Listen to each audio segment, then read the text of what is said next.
यहाँ पर बैठे सभी लोग हैं, आप पूछिए दोनों पार्टियों से कि क्या वो मुख्तार अंसारी को माफिया मानते हैं? कहने की हिम्मत है उन्हें? मुख्तार अंसारी को माफिया नहीं मानते, उनके लिए दरवाजे खुले रखते हैं। कोई कहता है कोई कहता है नाहिद हसन जी। तीसरी बात मैं इनसे पूछता हूँ कि नहीं, तीसरी बात इनसे पूछिए कि हम तो इन अपराधियों को जेल भेजने का काम कर रहे हैं, इनको विधानसभा भेजने का काम क्यों किया जा रहा है? अगर ये अपराधी प्रवृत्ति के लोग नहीं सर, मेरे शो में प्लीज एक साथ मत बोलिए, प्लीज। जिसका नाम लूं वही बोलिए प्लीज सर। ये हमारे दर्शकों के लिए बहुत अन्याय है। दो लोग एक साथ चिल्लाते हैं, अच्छी बात नहीं है। सड़कों पर लोग टोकते हैं, आप लोग टीवी पे लड़ते रहते हैं एक दूसरे की तरह। यहाँ पे हम लोग लड़ाई करने नहीं आते हैं। बात बोलिए, डिबेट की तरह बात कीजिए प्लीज। संजय जी, से पहले कि आगे बढ़ो, बिहार के चुनाव में हमने देखा था 2020 में जंगल राज को बीजेपी ने मुद्दा बनाया, उनको फायदा हुआ। यहाँ वो गुंडागर्दी को सेंस ला रहे हैं, हर जगह ये बोलते हैं कि भाई गुंडागर्दी आ जाएगी, डर के रहो। क्या उसका एडवांटेज होता हुआ दिख रहा है आपको? ये समझ में आ रहा है? और जो नाहिद हसन हो, जेल से जो लोग हैं, उनका नाम उससे फायदा होगा? फिर मैं एक एक करके लूंगी, प्लीज सर अपनी अपनी बारे में बोलिएगा। देखिए, जनरल सेंस ऑफ गवर्नेंस का असर पड़ता है। अगर आप इस बात का बार बार जिक्र होता है कि भाई अगर एक पार्टी की सरकार आएगी तो किस तरह का एक प्रशासन चलेगा, हाँ। तो इस बात का फर्क पड़ता है जनरल लेवल ऑफ गवर्नेंस की। क्या डे टू डे लाइफ में एक पार्टी की सरकार आएगी, चाहे वो जो भी पार्टी हो, तो उससे हमें क्या फर्क पड़ेगा? इस बात का फर्क पड़ता है। इस बात का जिक्र लोग अलग अलग जगहों पर करते हैं कि भाई अगर एक पार्टी की सरकार आ गई, वो पार्टी जो भी हो, तो लोग उस बात से संकोच करते हैं। अंजना जी, क्या कानून व्यवस्था ठीक रहे प्रदेश में, क्या ये चुनाव का मुद्दा नहीं होना चाहिए? और क्या इससे विकास और जो व्यवस्था है उसके ऊपर असर नहीं पड़ता है? मैं एक ही सवाल पूछना चाहता हूं। आज पिछले 5 वर्षों में हमने कानून व्यवस्था पे जो भी कार्य किए, उससे बड़े अपराध में 50% की गिरावट हुई है। आज हमने जब की अपराधियों की जमीन और अपराधियों की अवैध संपत्ति, तो इनके पेट में दर्द क्यों हो रहा है? अगर ये अपराध के खिलाफ है तो इनको एक बार बता देना चाहिए। मुख्तार अंसारी के भाई को उन्होंने पार्टी में लिया है, क्या मुख्तार अंसारी बेरोजगारी को सॉल्व करने वाले हैं या मुख्तार अंसारी किसान है? इनके लिए ये बताना चाहिए। मुजफ्फरनगर दंगाइयों को इन्होंने टिकट दिया है, जिन लोगों ने वहां पर आतंक मचाने का काम किया था, मुकीम काला जैसे, मोहम्मद फुरकान जैसे लोग इनके पार्टी के संरक्षण से चलते थे। आज अगर हमने उनके ऊपर कार्रवाई करके उनको जेल भेजने का काम किया, तो आज उसका विरोध क्यों किया जा रहा है? ठीक है, आप एक बार धनवीर जी बोल लीजिए। मुख्तार अंसारी से लेकर देखिए, महिलाओं के मान सम्मान की बात को बार बार बीजेपी छेड़ रही है और फिर ऐसे ऐसे लोगों पर आपको घेरा जा रहा है।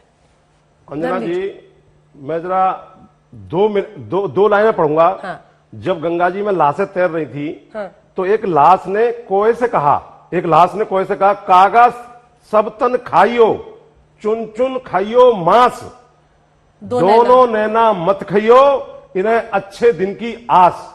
ये अच्छे दिन जनता के नहीं आए, लेकिन बीजेपी के बुरे दिन आने वाले हैं, क्योंकि ये रोजगार की बात नहीं कर रहे हैं, ये बेरोजगार की बात नहीं कर रहे हैं, ये लॉ एंड ऑर्डर की बात नहीं कर रहे हैं, ये विकास की बात नहीं कर रहे हैं, ये कैराना की बात कर रहे हैं, ये झगड़े की बात कर रहे हैं, ये भाई से भाई को लड़ाने की बात कर रहे हैं। और विकास क्या होता है? अंजना जी, मुझे 10 सेकंड दीजिएगा।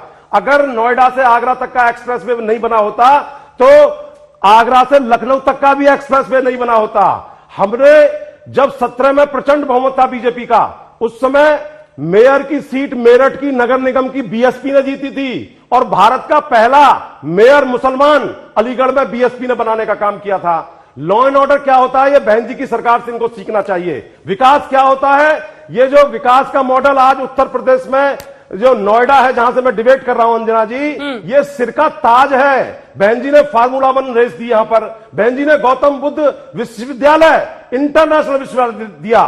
और ये जो जेवर का राग लाप रहे बीजेपी वाले, इसकी आधारशिला तो आदरणीय बहन जी ने अपने शासन में ही रख दी थी। गंगा एक्सप्रेस वे 8 लेन का बहन जी ने शासन में शुरू हुआ। ये बीजेपी वाले बीएसपी के किए हुए कामों को ही आज तक खत्म नहीं कर पा रहे हैं। और ये जो राजा महेंद्र प्रताप सिंह की बात कर रहे थे, वहां पर एक ईंट भी नहीं लगी है, 1 इंच भी जमीन एक्वायर नहीं हुई है। ये 32 जाटों को आरक्षण के नाम पर गोली से हरियाणा में मरवा देते हैं, और कबाल में जो जाटों का नरसंहार हुआ समाजवादी पार्टी में, और फसल काटी बीजेपी ने, तो ये जनता सब देख रही है। बहन जी ने 125 रुपए से 250 रुपए करने का मूल्य किया, रोजगार देने का काम किया, जाटों के बच्चे बस भर कर पुलिस में भर्ती हुए, अध्यापकों में भर्ती हुए, तो ये सब जनता देख रही है। जनता दोनों पार्टियों को, दंगाई पार्टियों को नकार देगी।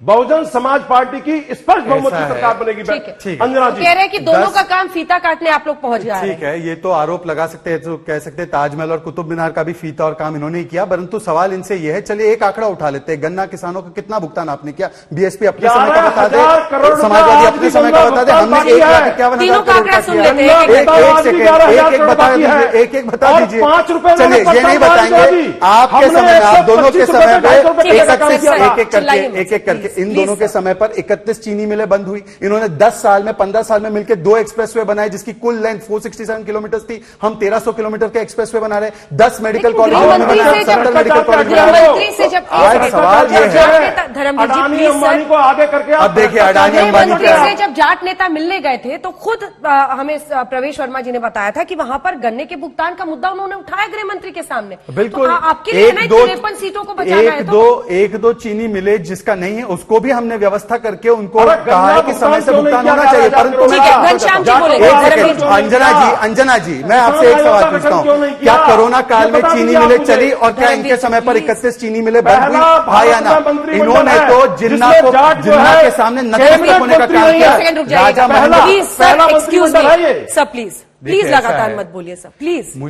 मुझे धर्मेंद्र चौधरी जी के लिए बुरा लगता है कि इनकी पार्टी में इनको कभी तो इनको जिन्ना के सामने नतमस्तक होना पड़ता है। कभी इन्होंने मांग की थी राजा महेंद्र प्रताप सिंह के नाम पे यूनिवर्सिटी अरे बने, भारत आपने मांग की थी, बहन मायावती कर देती, नहीं कर पाए।